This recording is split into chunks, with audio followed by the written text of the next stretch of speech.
9 সেপ্টেম্বরে হচ্ছে ডাকসু নির্বাচন। আপিলে বাতিল হাইকোর্টের স্থগিতাদেশ, বাধা নেই ফরহাদের অংশগ্রহণে। 6 মাসের জন্য সাইবার বুলিংয়ে অভিযুক্ত শিক্ষার্থী বহিষ্কার। বাস থেকে নারী শিক্ষার্থীকে ফেলে দেওয়ার অভিযোগে 28টি বাস আটকে রেখে যাবি শিক্ষার্থীরা। জবির সংঘর্ষের মামলায় গ্রেপ্তার 8, ক্লাস খুললেও উপস্থিতি কম।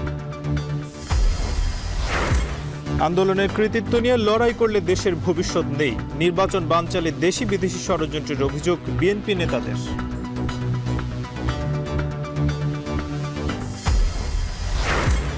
নির্বাচনকে সামনে রেখে 4000 পুলিশ নিয়োগ দিচ্ছে সরকার। তফসিলের পর নিজ কর্মকর্তাদের বদলি ও পদায়ন করতে পারবে ইসি। এবং ফার্স্ট সিকিউরিটির পর এবার ইউনিয়ন ব্যাংকও রাজি একীভূত হতে। এস আলম গ্রুপ 28,000 কোটি টাকা লুট করেছে ব্যাংকটি থেকে।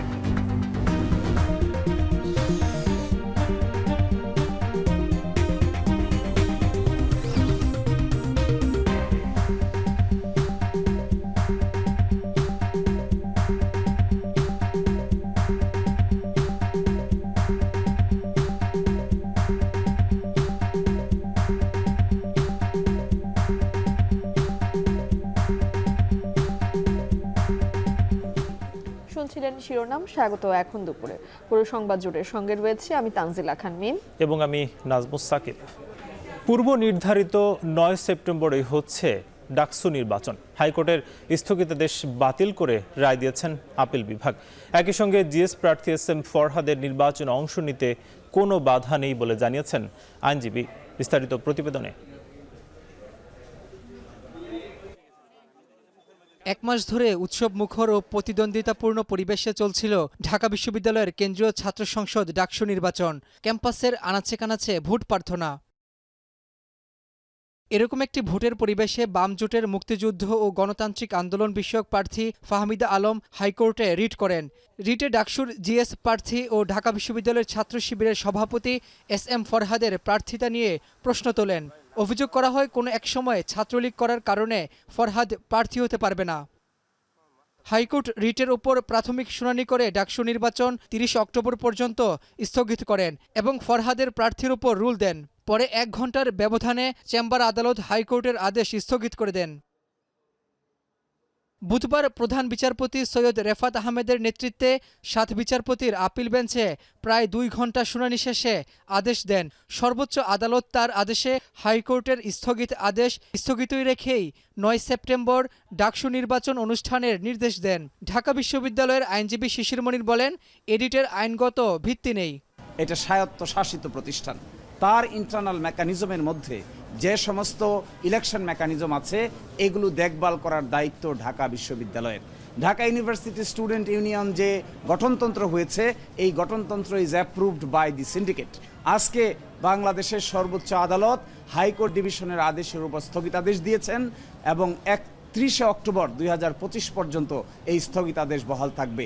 এর অর্থ হলো এটা 9 সেপ্টেম্বর 2025-এ উৎসব মুখর পরিবেশে ডাকসু নির্বাচন অনুষ্ঠান করার ক্ষেত্রে আর কোথাও কোনো আইনি বাধা থাকলো না। জিএস প্রার্থী এস এম ফরহাদের আইনজীবী বলেন, আদালত কোনো আদেশ না দেয়ায় ফরহাদের নির্বাচনে অংশ নিতে কোনো বাধা নেই। এদিকে আপিল বিভাগের আদেশের পর ঢাকা বিশ্ববিদ্যালয় ক্যাম্পাসে শিক্ষার্থীরা উচ্ছ্বাস প্রকাশ করেন। রাব্বি হোসেন, এখন, ঢাকা। এদিকে ডাকসু নিয়ে সংখ্যা কেটে যাওয়ায় স্বস্তি প্রকাশ করেছেন ঢাকা বিশ্ববিদ্যালয়ের শিক্ষার্থী ও প্রার্থীরা। এ নিয়ে আরও জানাতে ঢাকা বিশ্ববিদ্যালয় থেকে যুক্ত হচ্ছেন জাওয়াদ মাহমুদ। জাওয়াদ, একটু জানাবেন, আপিল বিভাগের আদেশের পর ক্যাম্পাসে এ নিয়ে প্রার্থী ও শিক্ষার্থী সংগঠনগুলোর প্রতিক্রিয়া কি এবং আজ প্রচার প্রচারণা কেমন চলছে?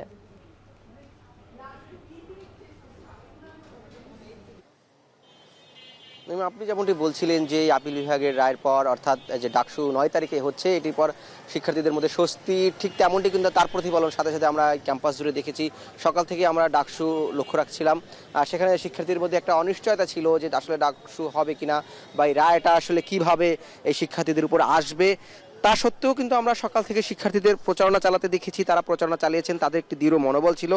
এবং এই আপিল বিভাগ থেকে যখন এই রায়টি আসে যে না 9 তারিখে ডাকসু হচ্ছে, এরপর শিক্ষার্থীরা আসলে আরও জোরে সোরে, অর্থাৎ তারা পুরো উদ্যমে এই যে প্রচারণায় সেটি নেমেছে। আপনারা দেখতে পাচ্ছেন যে আমাদের সামনেই স্বতন্ত্র শিক্ষার্থী ঐক্যর যে প্যানেলটি রয়েছে সেই প্যানেলের জিএস প্রার্থী আল সাদি ভুইয়া তিনি প্রচারণা চালাচ্ছেন এবং এই ক্যাম্পাসের পুরো চত্বরে আমরা ঘুরেছি, পুরো ক্যাম্পাস প্রাঙ্গণ, সেখানে আমরা দেখেছি যে স্বতন্ত্র প্রার্থী যারা রয়েছে বা বিভিন্ন সংগঠন, ছাত্র সংগঠন সমর্থিত প্যানেল যারা রয়েছে তারা প্রচারণা চালিয়েছেন। তাদের সাথে কথা বলে যেটি বুঝতে পেরেছি, তারা বলছেন যে এই ডাকসু নিয়ে এক ধরনের ষড়যন্ত্র চলছিল। ডাকসুকে যদিও বলা হয় অরাজনৈতিক একটি প্ল্যাটফর্ম বা একটি অরাজনৈতিক ডাকসু, সেই জায়গা থেকে তারা বলছেন এটি বলা হলো আসলে এখানে নানান ধরনের রাজনৈতিক ইন্ধন ছিল বলেই সেটি হাইকোর্টে নেওয়া হয়েছে, বা একটি গোষ্ঠী বা একটি পক্ষ চায়নি যে ডাকসু হোক। শিক্ষার্থীরা যেহেতু দীর্ঘদিন ধরে তারা এই ডাকসু অনুষ্ঠানের জন্য প্রাণপণ চেষ্টা চালিয়েছেন, তারা বলছেন যে শিক্ষার্থীদের যে দৃঢ়তা, ঐক্যবদ্ধতা এবং তারা জানান দিয়েছে যে ডাকসু তারা যে কোনোভাবে আদায় নেবে, এই বার্তাটি আসলে রাষ্ট্রের বিভিন্ন পর্যায়ে তারা পৌঁছে দিতে পেরেছেন। সেহেতু তারা এক ধরনের বাধ্য হয়েই যে তাদের অন্যায্য যে বলছিল যে হাইকোর্ট যে অন্যায্যভাবে এটিকে বন্ধ করে দিয়েছিল, সেই জায়গা থেকে তারা সরে এসেছেন এমনটি তারা বলছেন। এবং তারা বলছেন যদি ভবিষ্যতেও কোনো ষড়যন্ত্র করা হয় বা কোনো চক্রান্ত করা হয় ডাকসু বন্ধ করার জন্য, সেটি শিক্ষার্থীরা ঐক্যবদ্ধভাবে সেটিকে প্রতিহত করবেন। এবং তারা একটি বিষয় বলছেন যে একটি গোষ্ঠী বারবারই চাচ্ছে যে ডাকসু যাতে কোনোভাবেই এটি না হতে পারে, তাহলে তাদের যে রাজনৈতিক এজেন্ডা সেটি যাতে বাস্তবায়নের সমস্যা হবে। এবং আরেকটি পক্ষ বলছেন যে তারা ডাকসু যেহেতু এই সময় যদি অনুষ্ঠিত না হয় বা ডাকসুর এরকম সুনির্দিষ্ট দিনক্ষণ হওয়ার পরেও যদি ডাকসু অনুষ্ঠিত না হতো, তাহলে এর যে প্রভাব সারা বাংলাদেশের পাবলিক বিশ্ববিদ্যালয়গুলো সহ অন্যান্য যে শিক্ষা প্রতিষ্ঠান রয়েছে সেই সকল শিক্ষা প্রতিষ্ঠানেও ছড়িয়ে পড়তো এবং বিশেষ করে বাংলাদেশের রাজনৈতিক স্থিতিশীলতার একটি যে এখন যে রয়েছে সেটিতে একটি বড় ধরনের প্রভাব পড়তো বলে তারা মনে করছেন। এবং এই ডাকসু কোনোভাবেই আর বানচাল করা যাবে না, 19 তারিখে ডাকসু যে কোনোভাবে এটি হবে সেই প্রত্যয় আবারও শিক্ষার্থীরা ব্যক্ত করছেন এবং তারা এই নিয়েই জোর প্রচারণা চালাচ্ছেন। এই ছিল এখন পর্যন্ত ঢাকা বিশ্ববিদ্যালয় থেকে ডাকসুর প্রচারণার সব শেষ। ঢাকা বিশ্ববিদ্যালয় থেকে সরাসরি যুক্ত হয়েছিলেন সহকর্মী জাওয়াদ মাহমুদ। এদিকে সাইবার বুলিংয়ের অভিযোগে ঢাকা বিশ্ববিদ্যালয়ের শিক্ষার্থী আলী হোসেনকে বহিষ্কার করেছে বিশ্ববিদ্যালয় কর্তৃপক্ষ। বিশ্ববিদ্যালয় কর্তৃপক্ষ জানায়, সামাজিক যোগাযোগ মাধ্যমে বিশ্ববিদ্যালয়ের একজন ছাত্রীকে কুরুচিপূর্ণ ভাষায় আক্রমণ ও হুমকি দেওয়ার অভিযোগ ওঠে সমাজবিজ্ঞান বিভাগের শিক্ষার্থী আলী হোসেনের বিরুদ্ধে। এ বিষয়ে গঠিত প্রক্টরিয়াল সত্যানুসন্ধান কমিটির সুপারিশের আলোকে তাকে 6 মাসের জন্য বহিষ্কারের সিদ্ধান্ত নেওয়া হয়। পাশাপাশি আলী হোসেনের বিরুদ্ধে অভিযুক্ত বিশ্ববিদ্যালয়ের যৌন নিপীড়ন বিষয়ক কমিটিতে পাঠানো হয়েছে। 6 মাসের বহিষ্কার বিশ্ববিদ্যালয় আইনে প্রক্টরের এখতিয়ারভুক্ত সর্বোচ্চ শাস্তি।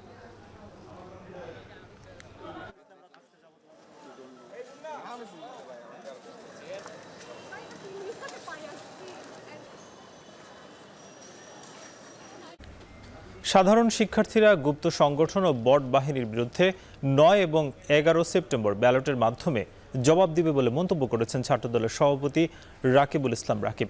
আর গত 1 বছরে বাংলাদেশে নারীদের উপর যে সাইবার বুলিং করা হয়েছে সেগুলোর সাথে গুপ্ত সংগঠন ছাত্র শিবিরের সংশ্লিষ্টতা রয়েছে বলে দাবি করেছে ছাত্রদলের সাধারণ সম্পাদক নাসির উদ্দিন। সকালে সুপ্রিম কোর্টের মেইন গেটের সামনে অব্যাহত নারী নিপীড়নের প্রতিবাদে জাতীয়তাবাদী নারী নেত্রীদের উদ্যোগে আয়োজিত মানববন্ধনে মন্তব্য করেন ছাত্রদলের এই 2 নেতা। এ সময় তারা বলেন, নারীরা যাতে রাজনীতিতে না আসে এই জন্য ছাত্র শিবির সরাসরি বিভিন্ন বট আইডি নিয়ন্ত্রণ করছে। এ সময় ঢাকা বিশ্ববিদ্যালয়ের প্রক্টর এবং উপাচার্যের সহায়তায় ছাত্র শিবির গুপ্ত রাজনীতি করছে অভিযোগ করা হয় মানববন্ধন থেকে। মানববন্ধনে অংশ নেওয়া নারীরা এ সময় প্রশাসনের কাছে দ্রুত পদক্ষেপ দাবি করেন।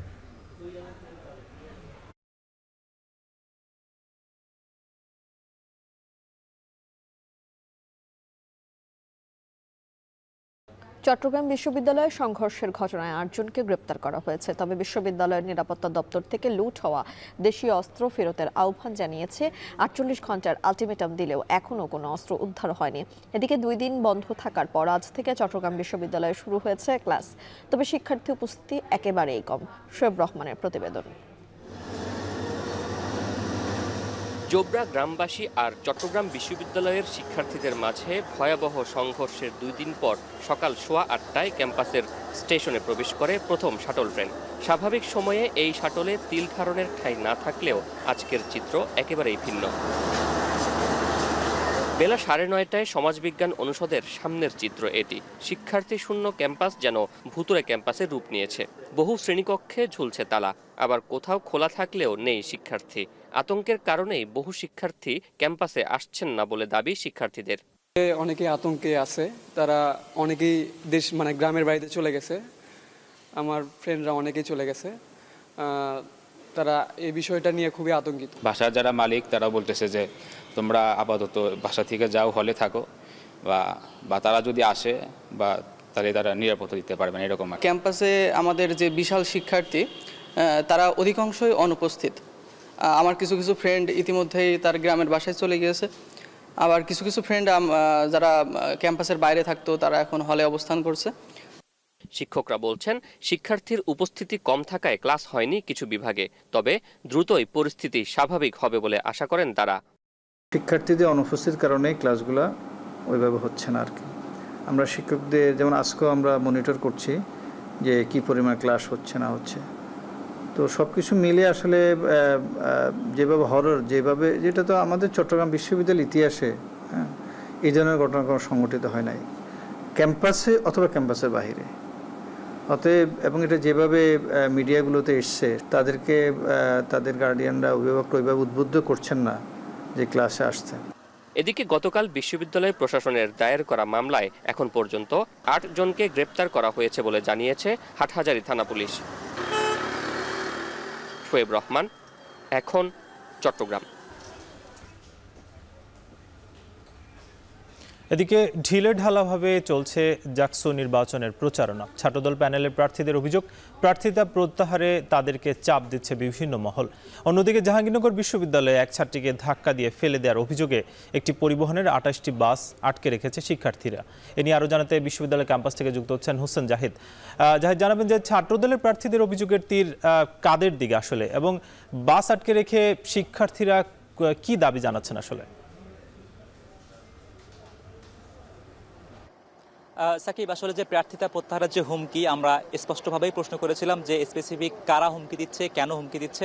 এ বিষয়ে ছাত্রদল প্যানেল বলেছেন যে আসলে তারা এই মুহূর্তে কাদা ছড়াছড়ি করতে চান না। নির্দিষ্ট কাউকে তারা অভিযোগটি না করে তারা বলছেন তাদেরকে বিভিন্ন মাধ্যমে ফোন দিয়ে, টেক্সট দিয়ে তাদেরকে এই হুমকিটি দেওয়া হচ্ছে, যাতে করে প্রার্থীরা তাদের প্রার্থিতা প্রত্যাহার করেন। একই সঙ্গে অনেক ভোটারকেও নাকি এই হুমকিটি দেওয়া হচ্ছে বলে ছাত্রদল প্যানেলের যিনি জিএস বৈশাখী, তিনি আমাদের কাছে এই অভিযোগটি তুলেছেন। একই সঙ্গে কিন্তু জাকসু নির্বাচনের ঠিক আগেই ক্যাম্পাসে ভিন্ন একটি প্রসঙ্গ নিয়েও উত্তাপ ছড়িয়েছে।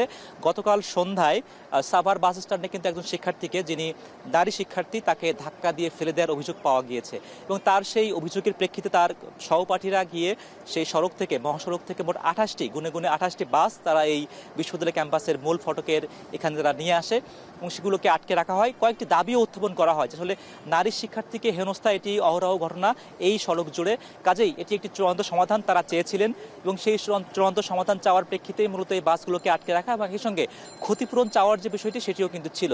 তবে আজকে সকালে একটু আগেই মূলত বিশ্ববিদ্যালয় প্রশাসনের সঙ্গে একটি মিটিং বসেছিল।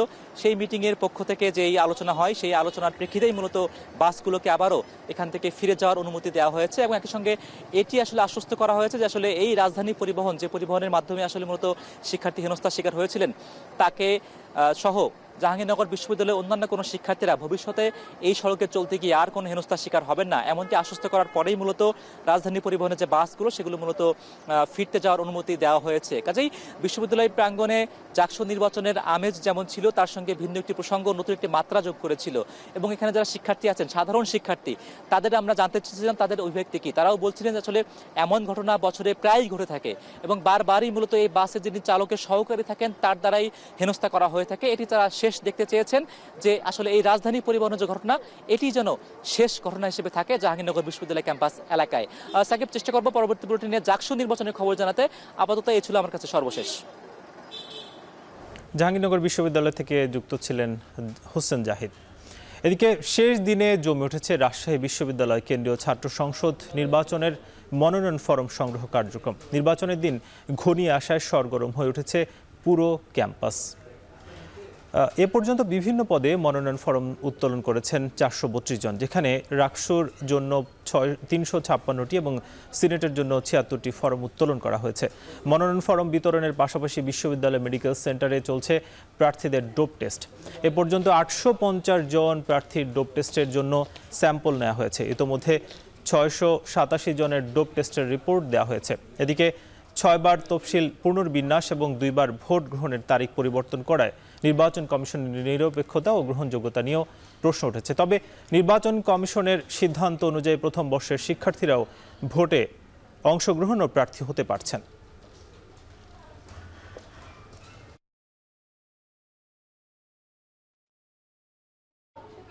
বাংলাদেশ কৃষি বিশ্ববিদ্যালয়ের সিন্ডিকেট সভা আজ। সভায় হল ছাড়ার নির্দেশনা প্রত্যাহার ও আগামী 7 দিনের মধ্যে বিশ্ববিদ্যালয় খুলে দেওয়ার সিদ্ধান্ত আসতে পারে। এদিকে এখনও কোষাধ্যক্ষ কার্যালয় তালাবদ্ধ। এ নিয়ে আরও জানাতে বাংলাদেশ কৃষি বিশ্ববিদ্যালয় থেকে যুক্ত হয়েছেন হারুনুর রশিদ। হারুন, সিন্ডিকেট সভা কখন অনুষ্ঠিত হবে এবং তালাবদ্ধ ভবনগুলোর খোলার ব্যাপারে কোনো উদ্যোগ নেওয়া হয়েছে কিনা, পাশাপাশি জানাবেন সব হলগুলোতেই কি শিক্ষার্থীরা অবস্থান করতে পারছেন?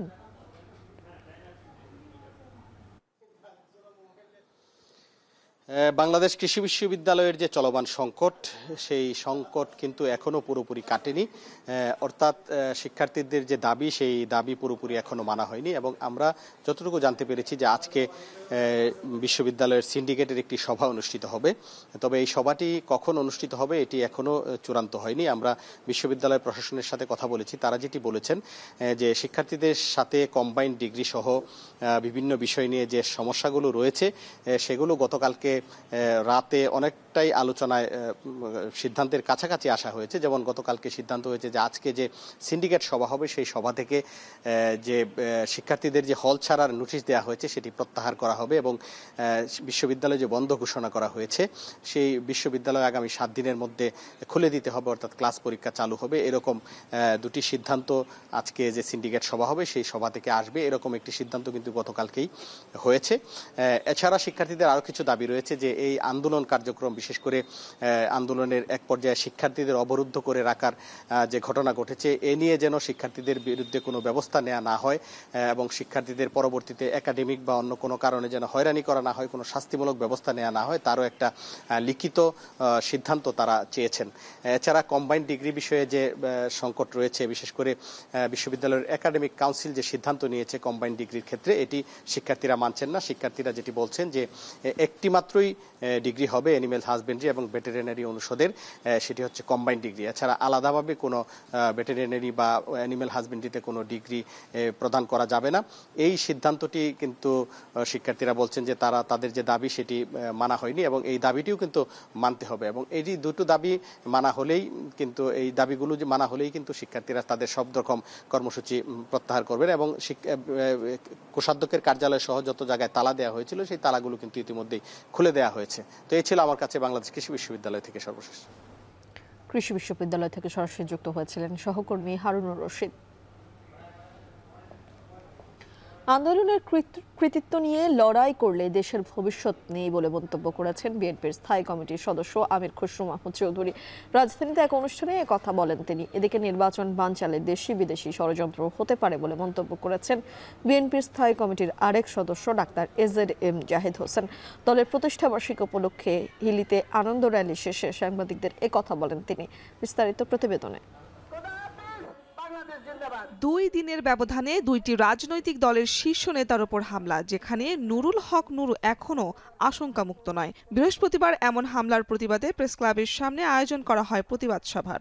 অনুষ্ঠানে যোগ দিয়ে বিএনপির ভাইস চেয়ারম্যান শামসুজ্জামান দুদু বলেন, বাংলাদেশকে গণতন্ত্রের বাইরে রাখার ষড়যন্ত্র হচ্ছে। নির্বাচন বানচালের ষড়যন্ত্র ঐক্যবদ্ধভাবে মোকাবেলার আহ্বান জানান তিনি। ষড়যন্ত্র চলছে, বাংলাদেশকে গণতন্ত্রের বাইরে রাখার ষড়যন্ত্র, বাংলাদেশকে লুণ্ঠনের বাজারে রূপান্তরিত করার ষড়যন্ত্র, বাংলাদেশে যাতে ভালো নির্বাচন না হতে পারে সেই ষড়যন্ত্র, দেশ নায়ক জনাব তারেক রহমান বাংলাদেশের প্রধানমন্ত্রী না হতে পারে, নানামুখী ষড়যন্ত্র আছে।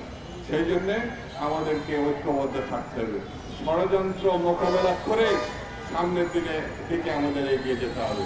এদিকে দলের আরেক vice chairman doctor Asaduzzaman Ripon অন্তর্বর্তী সরকারের মধ্যে দৃঢ়তা নেই উল্লেখ করে বলেন, আগামী নির্বাচনের আগে আরও গোটা দুয়েক সরকার হতে পারে। গুলশানে জুলাই অভ্যুত্থান নিয়ে আয়োজিত সেমিনারে এসব কথা বলেন তিনি। সরকারের মধ্যে দৃঢ়তা নাই। সরকার যে কম্পোজিশন নিয়ে অ্যাডভাইজারি কাউন্সিল গঠন করেছে, এটা কোনো এফেক্টিভ গভর্নমেন্ট না। এটা ইংলিশে বিজয় অ্যাডমিট করেছেন, কনফেস করেছেন যে খুব তাড়াহুড়ো করে একটা করতে হয়েছে আর কি।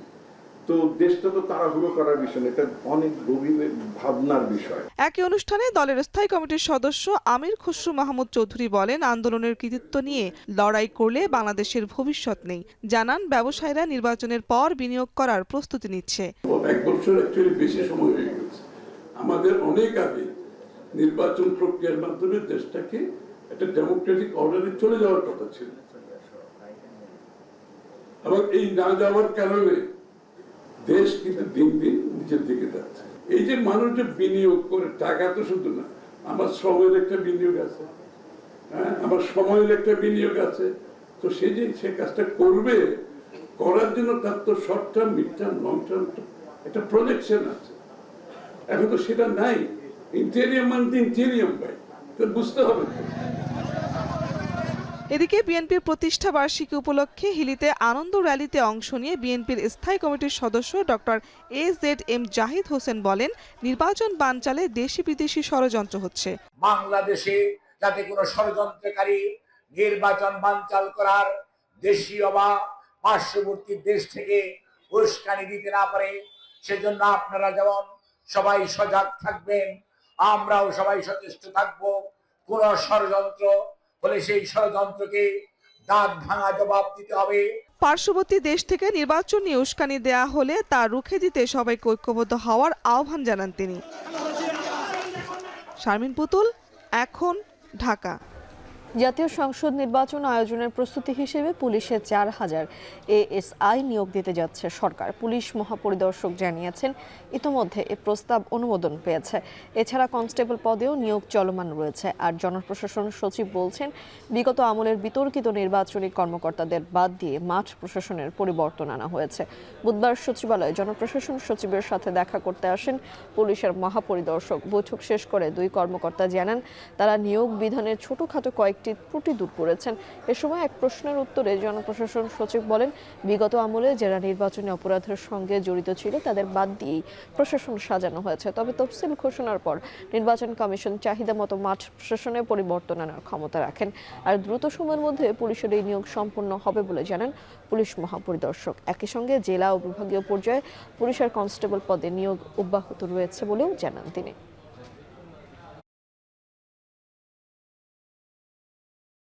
একাত্তরের মানবতা বিরোধী অপরাধে জামায়াতের সাবেক নায়েবে আমির দেলোয়ার হোসেন সাঈদীর মামলায় জোর করে সাক্ষ্য নেওয়া হয়েছে দাবি করে আন্তর্জাতিক অপরাধ ট্রাইব্যুনালে অভিযোগ দাখিল করেছেন মামলার 3 জন সাক্ষী। বুধবার এমন তথ্য জানিয়েছে ট্রাইব্যুনালের প্রসিকিউশন টিম। মানবতা বিরোধী অপরাধের মামলায় 2010 সালের 29 জন গ্রেপ্তার হন দেলোয়ার হোসেন সাঈদী। পরে আমৃত্যু কারাদণ্ড দেওয়া হয় তাকে। 2023 সালের 15 আগস্ট চিকিৎসাধীন অবস্থায় হাসপাতালে মারা যান তিনি। 5 আগস্টের পর আওয়ামী লীগ আমলে মানবতা বিরোধী অপরাধের মামলার বিচার প্রক্রিয়া নিয়ে প্রশ্ন ওঠে। এরপর থেকেই মানবতা বিরোধী অপরাধের সাথে তিনি জড়িত নয় এমন দাবি করে আসছেন জামায়াত ইসলামী ও দেলোয়ার হোসেন সাঈদীর পরিবারের সদস্যরা।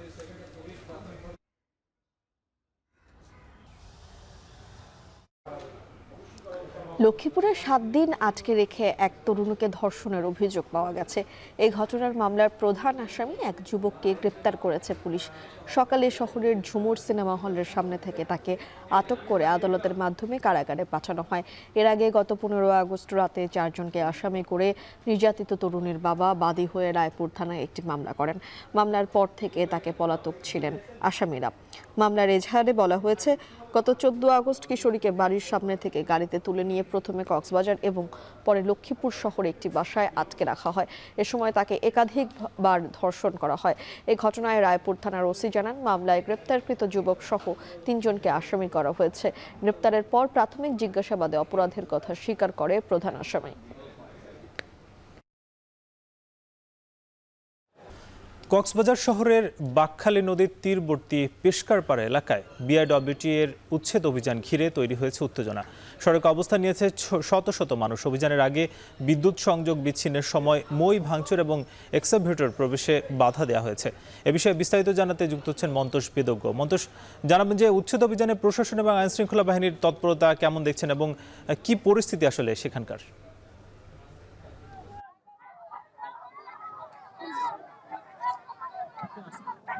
উচ্ছেদ অভিযানের আজকে তৃতীয় দিন এবং এই তৃতীয় দিনে এসে আসলে বারবার প্রতিবন্ধকতার মুখে পড়ছে এখানে যারা আইন শৃঙ্খলা বাহিনীর সদস্য রয়েছেন। মূলত BIWTA বাংলাদেশ অভ্যন্তরীণ নৌ পরিবহন কর্তৃপক্ষ এই অভিযানটি পরিচালনা করছে এবং সকাল থেকে আসলে আমরা দেখছি বেলা 12টার দিকে যখন এখানে উচ্ছেদ অভিযানে নামে পেশকার পাড়ার দিকে অভিযানকারী দল যায়, সেই মুহূর্তে আসলে শত শত মানুষ সড়ক অবস্থান নেয় এবং অভিযানের প্রাক্কালে যখন আসলে বিদ্যুৎ বিচ্ছিন্ন করার চেষ্টা করা হচ্ছিল একটি এলাকার, সেই এলাকায় উচ্ছেদ অভিযান করা হবে এই ধরনের প্রস্তুতি নিয়ে এই সময়টাতে আমরা দেখেছি স্থানীয়রা সেই মইটি কেড়ে নিয়ে ভেঙে ফেলে এবং সেখানে একটু উত্তেজনাকর পরিস্থিতি তৈরি করে এবং এর প্রেক্ষিতে আমরা দেখেছি আইন শৃঙ্খলা বাহিনীর যারা ছিলেন তারা পিছু হটতে বাধ্য হন এবং তারা প্রায় আধা কিলোমিটার দূরে গিয়ে অবস্থান করেন।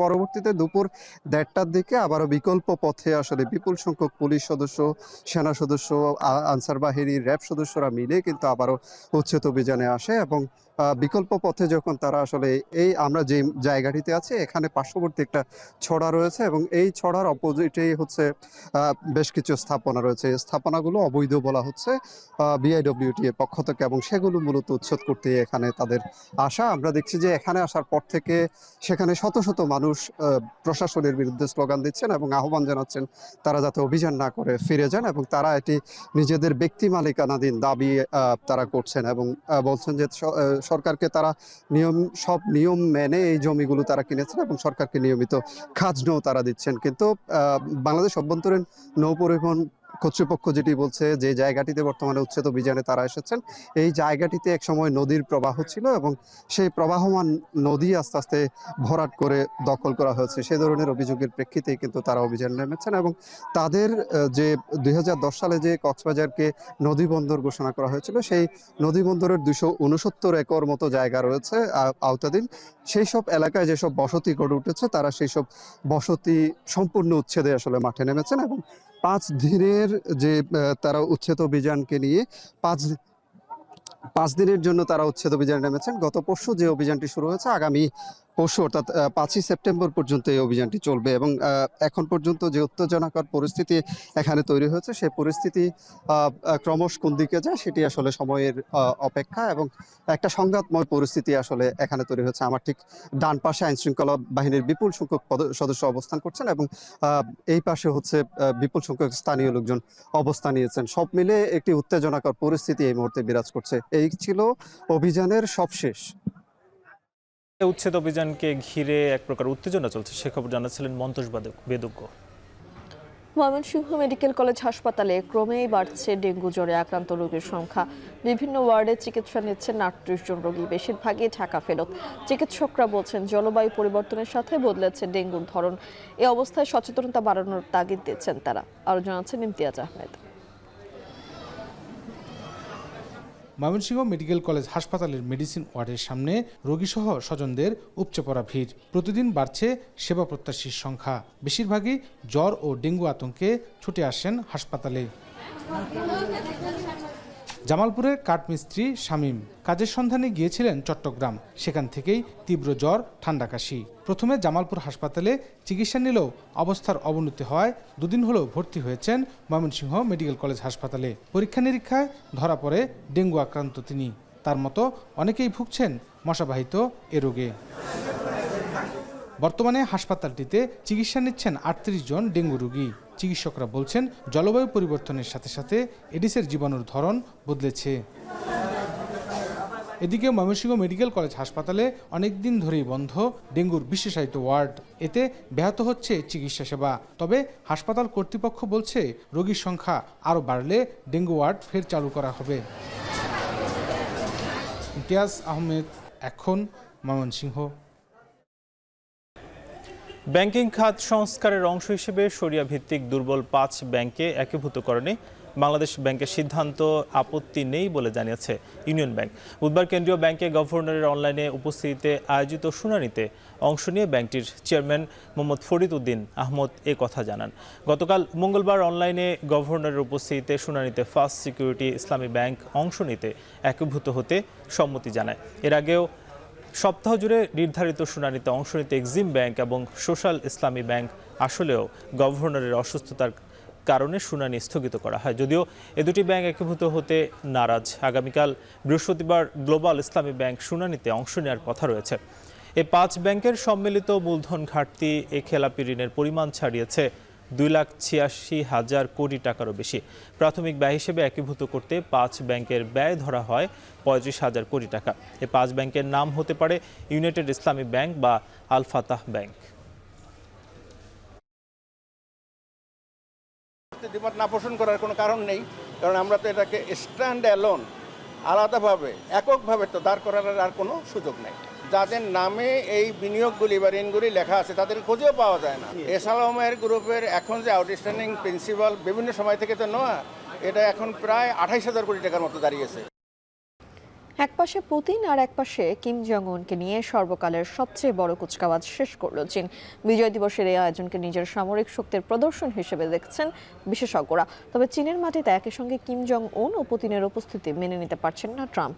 আর কুচকাওয়াজ নিবিড়ভাবে পর্যবেক্ষণ করছে জাপান। আরও জানাচ্ছেন তানভীর জনি।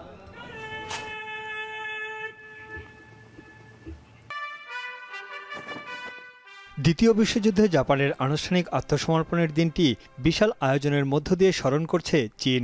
চীনের ৮০তম বিজয় দিবস ঘিরে আয়োজন করা হয় সর্বকালের সবচেয়ে বড় সামরিক কুচকাওয়াজের। 10,000 সেনার উপস্থিতিতে প্রদর্শন করা হয় অত্যাধুনিক সামরিক সরঞ্জাম। 50,000 লোকের সমবেত কণ্ঠে জাতীয় সঙ্গীতের সঙ্গে উত্তোলন করা হয় বিশাল জাতীয় পতাকা। 70 মিনিটের এই প্রদর্শনীতে উড়ানো হয় 80,000 শান্তির পায়রা ও বিভিন্ন রঙের বেলুন। কুচকাওয়াজের আগে জাতির উদ্দেশ্যে দেওয়া ভাষণে চীনা প্রেসিডেন্ট শি জিনপিং বলেন, চীন কখনোই কোনো হুমকির কাছে মাথা নত করবে না। বিশ্ববাসী আজ শান্তি বা যুদ্ধ, আলোচনা বা সংঘাত এর মধ্যে একটি বেছে নেওয়ার মুখোমুখি। 各个国家、各个民族只有平等相待、和睦相处、守望相助，才能维护共同安全，消弭战争根源，不让历史悲剧重演。 চীনের মাটিতে প্রথমবারের মতো উত্তর কোরিয়ার নেতা কিম জং উন এবং রুশ প্রেসিডেন্ট ভ্লাদিমির পুতিনের একসঙ্গে উপস্থিতি বিজয় দিবসের ঐতিহাসিক মুহূর্ত। বিশ্ব সম্প্রদায়ের সবচেয়ে বেশি নিষেধাজ্ঞা পাওয়া দুই নেতা পুতিন ও কিম। বিশেষজ্ঞদের মতে চীনের বিজয় দিবসের আয়োজন শুধু সামরিক শক্তি প্রদর্শনী নয়, যুক্তরাষ্ট্রসহ পশ্চিমা বিশ্বকে নিজের সক্ষমতা দেখানোর রাজনৈতিক কৌশল এটি। এদিকে বিজয় দিবস ঘিরে চীনকে স্বাগত জানালেও চীনের বিজয়ে যুক্তরাষ্ট্রের অসামান্য অবদানের কথা স্মরণ করিয়ে দেন ডোনাল্ড ট্রাম্প। ট্রুথ সোশ্যালের এক পোস্টে তিনি বলেন, জাপানের কাছ থেকে বিজয় ছিনিয়ে আনতে বহু মার্কিন সেনা রক্ত দিয়েছে। তবে চীনের বিজয় দিবসে কিম জং উন এবং পুতিনের উপস্থিতি মেনে নিতে পারছেন না ট্রাম্প।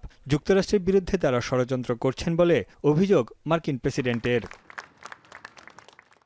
বিজয় দিবসের অনুষ্ঠানে উপস্থিত হয়েছেন ইরানের প্রেসিডেন্ট মাসুদ পেজেশকিয়ান সহ ২৬ দেশের সরকার ও রাষ্ট্রপ্রধান। তবে এই আয়োজনে আমন্ত্রণ পাননি যুক্তরাষ্ট্রসহ পশ্চিমা অনেক নেতা। চীনের বিজয় দিবসের আয়োজন নিবিড়ভাবে পর্যবেক্ষণ করছে জাপান। জাপান সরকারের মুখপাত্র জানান, এ বিষয়ে জাপানের কোনো মন্তব্য নেই। দুই দেশের মধ্যেই এখন পারস্পরিক গঠনমূলক এবং স্থিতিশীল সম্পর্ক বজায় আছে। また日本と中国との間では、戦略的互恵関係を包括的に推進し、建設的かつ安定的な関係を双方の努力で構築をするという大きな方向性を確認をしております。তিয়ান আনমেন স্কোয়ারে আয়োজিত অনুষ্ঠানে আগত বিদেশি অতিথিদের অভ্যর্থনা জানান প্রেসিডেন্ট শি জিনপিং। 1945 সালের 2 সেপ্টেম্বর চীন ও মিত্রশক্তির কাছে আত্মসমর্পণ করে জাপান। বিশ্লেষকদের মতে ট্রাম্পের শুল্ক ও কূটনৈতিক নীতিকে চ্যালেঞ্জ জানাতে বিশাল এই আয়োজন করল চীন, যার অন্যতম লক্ষ্য ছিল চীনের সামরিক শক্তি ও কূটনৈতিক অর্জন বিশ্ববাসীর সামনে তুলে ধরা। তানভীর জনি, এখন বিশ্ব।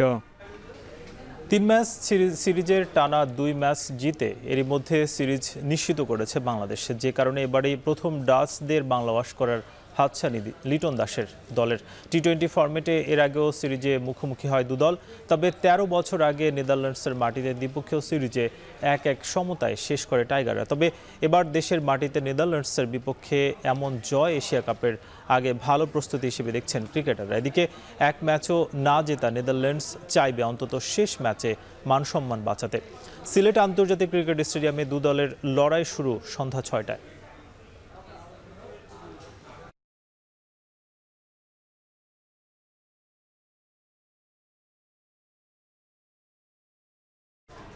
শেষ করছি এখন দুপুর। শিরোনামগুলো জানাবো আরেকবার।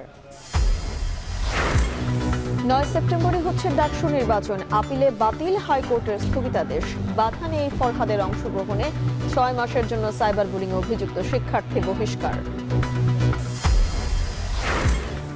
বাস থেকে নারী শিক্ষার্থীকে ফেলে দেওয়ার অভিযোগে 28টি বাস আটকে রেখেছে জাবি শিক্ষার্থীরা। 24 সংঘর্ষের মামলায় গ্রেপ্তার 8, ক্লাস করলেও উপস্থিতি কম। আন্দোলনের কৃতিত্ব নিয়ে লড়াই করলে দেশের ভবিষ্যৎ নেই, নির্বাচন বানচালে দেশি বিদেশি ষড়যন্ত্রের অভিযোগ বিএনপি নেতাদের।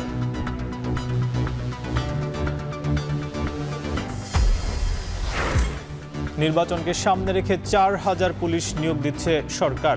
তফসিলের পর নিজ কর্মকর্তাদের বদলি ও পদায়ন করতে পারবে ইসি। এবং ফার্স্ট সিকিউরিটির পর এবার ইউনিয়ন ব্যাংকও রাজি একীভূত হতে। এসালাম গ্রুপ 28,000 কোটি টাকা লুট করেছে ব্যাংকটি থেকে।